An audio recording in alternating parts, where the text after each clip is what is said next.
Welcome back to the news at 10. 4 members of the Edo State House of Assembly and leaders of the APC in Edo State who resigned their membership of the party last week have joined the People's Democratic Party. Led by Prince Tony Omoage, who is the founding member of the All Progressive Congress, and Pastor Ize Iyamu, that's the former National Vice Chairman South of the APC, they addressed a press conference in Benin City to formally announce their decision to join the PDP. They were later received by the chairman of the PDP in Edo State.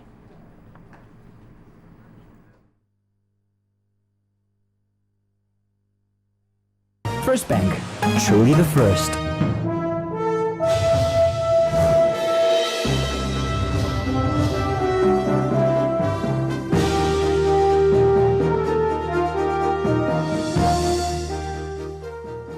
Welcome to Business News on the News at 10. I am Adeshewa Josh. The Africa Development Bank has indicated that growth on the continent is set to climb to 4.8% on average in 2014. In its annual African Economic Outlook report released on Monday, the bank stated that this is in addition to financial inflows to the tune of $200 billion.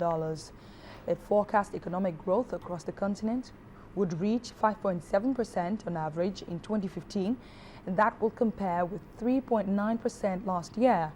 Sub-Saharan economies will outperform upper middle income nations in North Africa to average growth of 5.8% this year.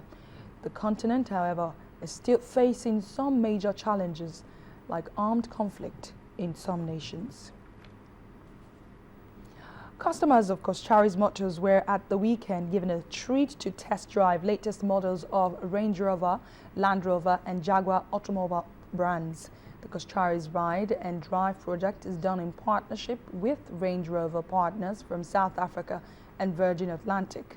It is designed to give customers a first-hand driving experience of latest products and to keep them abreast with innovations in the automobile industry. Refined power, perfect balance and modern sporting elegance. That's what it feels like when you're driving the 2014 model of Jaguar Saloon, one of the series in the XF collection.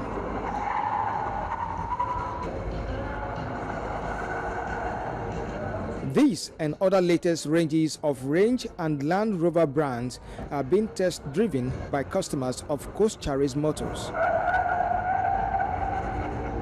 It was good to see how some of the features that have been built into these vehicles work in practice, particularly things like the ABS control, which maintains your handling when you're braking, dynamic stability control. We also tested the braking, very impressive short distances between when you accelerate, you press the brake, and when the car actually stops. So this shows actually that the cars are quite good performance-wise, the handling, and also the comfort that they offer. It's more of an experiential thing with our customers to come and test drive this range of products from the Evoque to the Range Rover Sports to the Land Rover to the Discovery 4 and the Freelander. Virgin Atlantic is partnering with us in terms of bringing in their premium customers. So we are saying to them, bring your premium customers who fly with you to come and have a feel of what Land Rover and Koschari's is doing. The initiative is also meant to keep premium customers abreast of new variants of its products and latest innovations in the automobile industry. And for existing customers that are probably having the old variant, this is the time for you to feel the new variants in the stock and for you to also project buying. I think they should do more of these. This will definitely encourage people to be more specific when they see cars and know what they want to buy. In addition to the main objectives, the Ride and Drive project is expected to create more value and engagement platform, and Koschari's promises to make the treatment a continuous one for customers. Kelvin Obetin, Channels Television News. Now, the newly appointed Managing Director and Chief Executive of the Bank of Industry, Rashid Olaoluwa, has resumed duty at the BOI headquarters in Lagos. During a brief ceremony, the former acting Managing Director and CEO of BOI, Waheed Olagunju, handed over to the new CEO alongside other members of the bank's Executive Management Committee. Speaking during the ceremony, Mr. Olaoluwa said all hands must be on deck towards assuring that BOI strengthens its operations for global competitiveness, adding that urgent steps would be taken to improve on BOI's service delivery to enable it meet the unemployment challenges facing the country. Operators in the banking industry have been advised to put proper regulations in place in order to achieve success in ATM penetration within the country. An expert in electronic banking giving insight on cashless transaction explains how more automated teller machines relate to development. According to him, a reliable network and electronic fraud can be addressed through proper regulatory measures. There was a time banks in Nigeria were not allowed to offer off-site ATMs. If banks can't offer ATMs and they can only keep ATMs in their banking premises, who will put the ATMs in the market? Currently, we have about 13,000 ATMs to a population of 160 million. That's scratching the surface. We need more. We need more solutions in the area of cashless banking to come in. We need more solutions in the area of electronic payment. And what will drive the growth in that area is the type of regulations that comes from the regulator.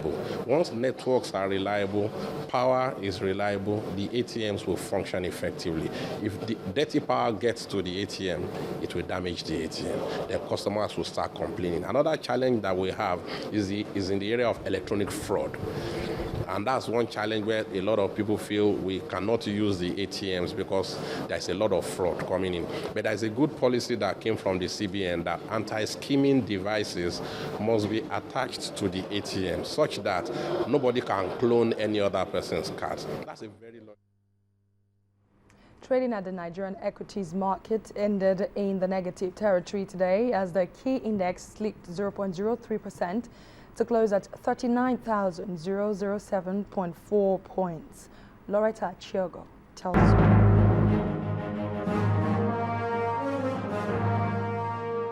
Welcome to Stock Market Reports. Now, trading activities on the local bourse recorded a lull as the key index slipped 0.03% to close at 39,007.40 points, while the market capitalization closed at 12.848. Well, we do apologize for the technical difficulty in that report, but I mean, Loretta Chiogo was trying to say that trading activities ended in the red as the key index slipped 0.03% to close at 39,007.4 points, while the market capitalization closed at 12.8 trillion naira. Well, this is due to drop in the shares of some high cap stocks and in some cases inactivity. For example, Dangote Cement, the most capitalized stock on the market, was flat, recording neither any price gain or loss.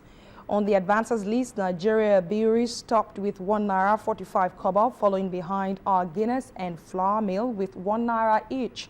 On the laggards table, we had Nascon led with a drop of 65 kobo in its share price, while Ebian Holdings shed 27 kobo. Access Bank, Zenith Bank and Ebian Holding pulled the highest volume of shares. And at the end of the trading session today, investors staked 2.73 billion naira for 206.6 million units of shares in 4,406 deals. And that's business news this hour. The news at 10 continues in a moment.